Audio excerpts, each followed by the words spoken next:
दुनिया के चुनिंदा ताकतवर देशों में शुमार रूस ने जब जंग ऐलान किया तो हर किसी के जहन में यह सवाल था कि पुतिन का अगला कदम क्या होगा, आखिर पुतिन का इरादा क्या है। लेकिन अब 11वें दिन तक युद्ध जारी है और दोनों देश आमने सामने हैं और एक दूसरे को सीधी टक्कर दे रहे हैं।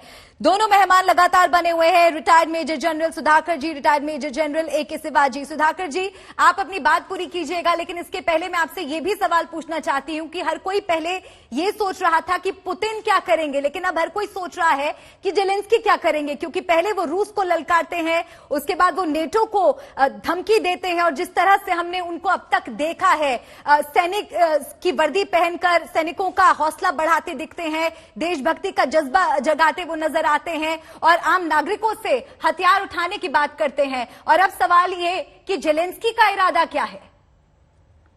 मल्लिका, बहुत बहुत धन्यवाद मुझे मौका देने का बोलने का। मैं देखिए, जिस रफ्तार और स्पीड पे टीवी रिपोर्टिंग हो रहा है, इस रफ्तार पे और इंटेंसिटी पे लड़ाई नहीं हो रही है। मैं दर्शकों को बताना चाहता हूं। और कीव को गिराने के लिए कोई कहता है 26 दिन, सेकेंड वर्ल्ड वॉर के टाइम में, हिटलर के टाइम में, और कोई किताब कहते हैं 32 दिन लगा था उस समय। अभी जनरल शिवाजी साहब खुद कह रहे हैं कि वो रहे हैं वहां पे। 65 किलोमीटर की करीब सरकमफ्रेंस है। आप अगर हिसाब लगाएंगे उसका रेडियस करीब 10 किलोमीटर बनता है।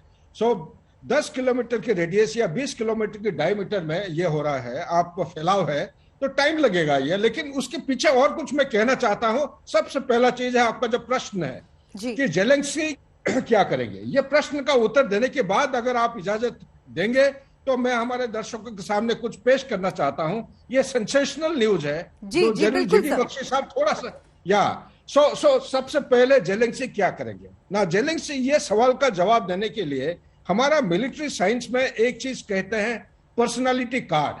हर जो सैनिक या लीडर होता है लड़ाई में जो हिस्से लेते हैं, सबका अपना अपना एक पर्सनालिटी कार्ड अगर बनाएंगे। एक तरफ आप देखेंगे पुतिन एक जाना माना एक सोल्जर है, पहले फौज में लेफ्टिनेंट कर्नल रह चुके हैं, एक केजीबी स्पाई मास्टर है, बहुत तजुर्बा है एडमिनिस्ट्रेशन और पॉलिटिकल लीडरशिप का। ऑन द अदर हैंड आप ये देखिए, जेलेंस्की एक ड्रामेटिस्ट है, एक एंटरटेनर, एक सीकिंग लाइमलाइट, जो लाइमलाइट के बिना जी नहीं सकते। उनका पर्सनालिटी मैपिंग करिए। इस तरफ अगर देखेंगे, ज्यादातर जेलेंस्की जो है अभी बल्कि पुतिन कहीं नीचे नहीं आ रहा है, उसके ऊपर एक वेस्टर्न नैरेटिव दबाव डाल रहे हैं। जेलेंस्की सबकी अटेंशन ड्रॉ करने के लिए, उसको बोलते हैं चाइल्ड अटेंशन सीकिंग बिहेवियर। ना नेटो उसकी बात सुन रहा है, ना यूएस उसकी बात सुन रहा है। ये एक कॉर्नर हो गया है और यूक्रेन को सब छोड़ के चले गए हैं। कोई मदद, हथियार जीरो टाइम में भेजने से कोई सैनिक हथियार के ऊपर मास्टरी नहीं कर सकता है। सो ये है आपका सवाल का जवाब। अभी अगर आपकी इजाजत है, मैं कुछ कहना चाहता हूं। बिल्कुल सर, बिल्कुल। ओके, ये जो युद्ध है ये किस दिशा में बढ़ रही है, ये इसको समझना जरूरी है। क्योंकि जो दिखावा है, ये दिखावा के मुताबिक लड़ाई उस तरतीब में नहीं हो रही है, उसके पीछे और कुछ चल रहा है। वो क्या है? मिन्स्क टॉक का यूएस और रशिया के बीच में फेल होने का कोई कारण है। तो कारण के मैं ज्यादा गहराई में ना जाके, ज्यादा समय ना लेते हुए, पहले हमें समझना जरूरी है कि क्रेमलिन का जो व्हाइट पेपर है उसके मुताबिक इनका मुद्दा क्या है, पुतिन साहब का मुद्दा क्या है लड़ाई का। सबसे पहला है demilitarisation of Ukraine. Demilitarisation of Ukraine जो है, आप डीमिलिटराइज किसको करेंगे?